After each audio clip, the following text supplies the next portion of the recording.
anything different this time to finish him, or that you didn't do in the other fights, or? I mean, I just slow down the pace a little bit as I can, you know, a little time. Sometimes I got a little anxious to, like, you know, throw them shots. But, you know, some guys can take it better than others, you know what I'm saying? So that's just what it is, you know. My last few guys, opponents, I put them down, they can take it well, and at the end of the day, it's all about winning. The win is what matters the most. That's it. And of course the performance. If I'm in there, I'm boxing, I'm looking good doing it, and I can't get touched, and I'm winning every single round, what is there to complain about? I put on a show. He touched the canvas. Some people go 12 rounds and don't even hit the canvas. So I'm giving you action, I'm giving you entertainment, I'm also giving you skills, and also for the people out there, you can learn strategically how to win a 12-round fight versus another dog. It's like, people can't forget, I'm fighting another human that wants to make something out of itself. I can't just snap my fingers and be like, be gone. Don't work like that. Sometimes it's there, sometimes it's not, basically. Nah, that's not what I said. No, okay, okay. Was it within your game plan to come out so aggressive?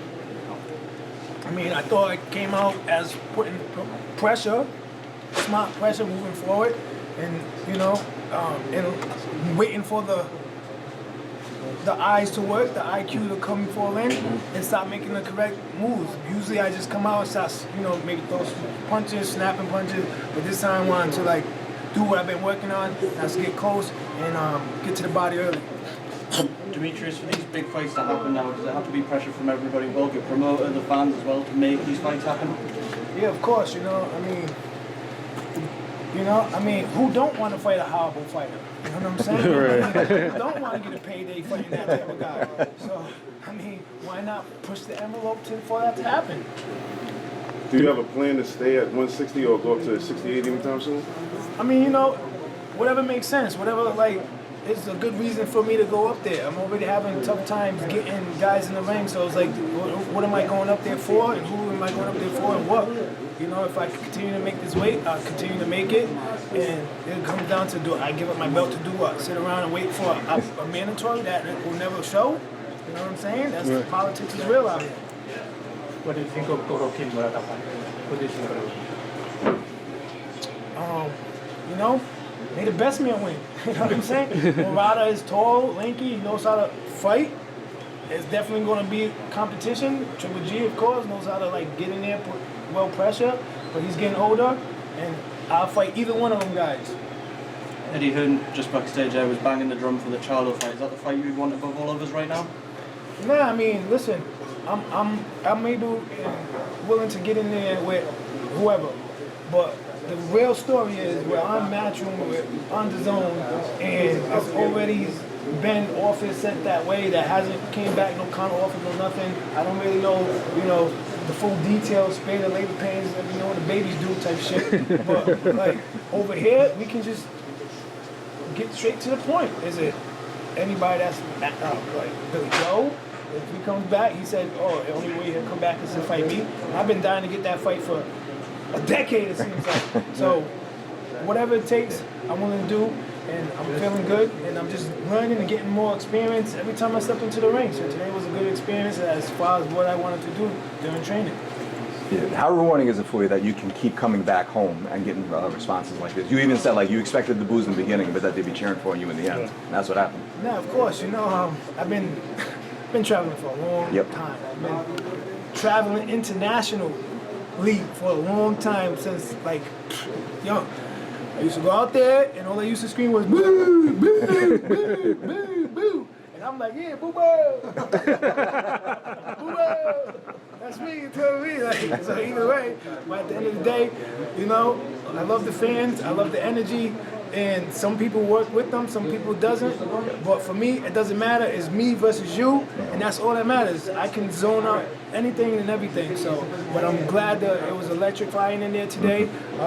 We show that, you know, I also have loud fans that's going to come out and support. And, you know, we're all the way up in Manchester, New Hampshire. We go dissect frogs and go on the automobiles all day and go a little fishing and shit. You know what I'm saying? We go out hiking fire camps and stuff like that. We out here, we making noise. Third time you fought in this building, right? How important is to have your father by your corner after all these years, man? In society where they try to pull a father from away from his son that your father's been around all this time putting that dog in. So how do you make you feel that he's still in your corner and y'all still winning? Nah, it feels great to have my family, my dad, Paul Andrade, who's been training me since I was young. And, you know, just growing with him. You know, we have our ups and downs, but at the end of the day, what it really boils down to is that we're actually fighting together, even though sometimes we fight together. So I can always look and depend and say, at least no matter what happens, win, lose, or draw, I got the people that I want around me. You had a brief conversation with Jason Quigley after the fight. What did you tell him? Did you give him any wisdom, any encouragement? Like, yeah, I mean, keep your head up. You know, I mean, you asked to get in there with one of the best, and that's what happened. And all heart and courage and praise and blessings to you and your family. I hope he got enough, to put and go home to the bank, and and that's all I can. And at the end of the day, like, don't give up because of this situation. You can still go out there and still make something happen. And if you need any information, call me. Demetrius, what are your immediate plans after this fight? I think I'm get laid. Get laid. I think I'm gonna get laid. Could we get a message to the, obviously it was pretty much a 50-50 crowd out there, obviously like people would have expected, pretty much your hometown, but there was a huge Irish contingent. Could we get a message for the Irish fans that came in? Oh yeah, thank you for coming out and supporting, this fight card. We gave everybody an experience today, and that's the type of experience I'm going to keep forth going on and show people this is a reason why to come out. Like I said earlier, I'm internationally known, and I'm sex symbol internationally too. Did you feel like you had to be more ruthless with Jason than you were with Keith? You didn't hear me? You didn't hear me? You didn't hear me? You didn't hear what I said? James Bond ain't got shit on me. I'm 0014, baby. Come on. You guys good? You good? Be good. I have a question. Us out in the crowd couldn't hear what you said to Chris Mannix. Here's the thing. I'm feeling that now it's these guys here. What does it take to say enough of the bullshit? What does it make for people to I mean, at the end of the day, it's like that he this. gets in the thing? It's like this. It's like this. When I know, I understand. Oh, don't ask Canelo these type of questions or you're going to be banned. Don't ask this, but 10 times or you're going to get banned. Yeah. But it's like, yo, we need backlash. When Canelo sits there and says, I'm a horrible fighter, and everybody's like, and laugh it off and goes on the next, that doesn't help. It doesn't help, like, the strategy of seeing big fights.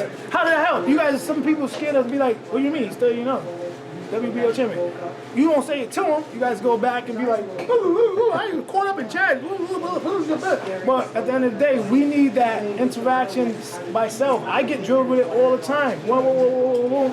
It's like knock. Everybody's knocking around my door for knockouts. Well, knock on their door to, fight the elite guy.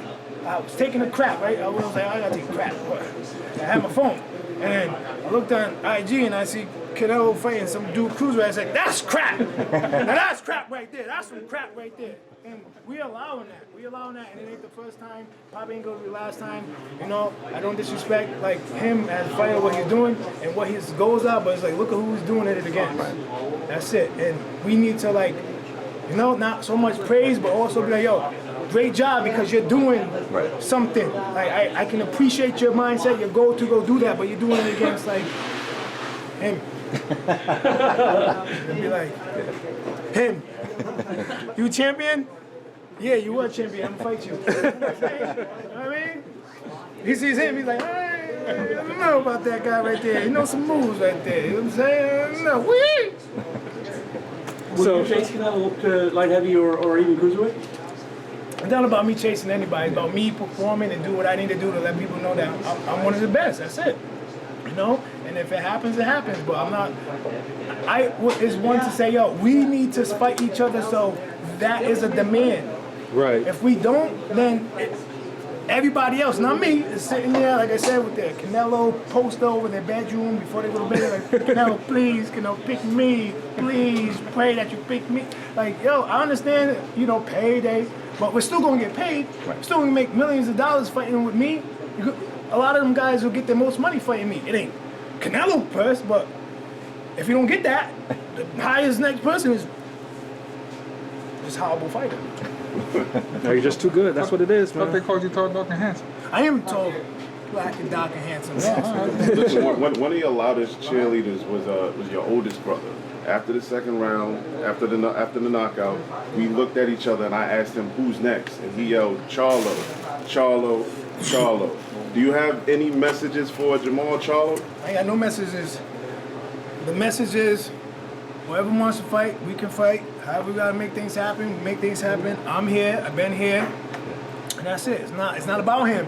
Again, it's about the whole picture, everybody. It's about everybody. It's who's on the zone. It's who's with Matchroom first. There's a lot of big fights here. And then hopefully those big fights will happen, and I continue to keep on winning, and then we draw other networks in. You know, I mean, what more they want from me? How active do you think Eddie can keep you in 2022, regardless of opponent? I mean, you know, this is prize fighting. Yep. Prize Make fighting. that prize, yep. It's prize fighting.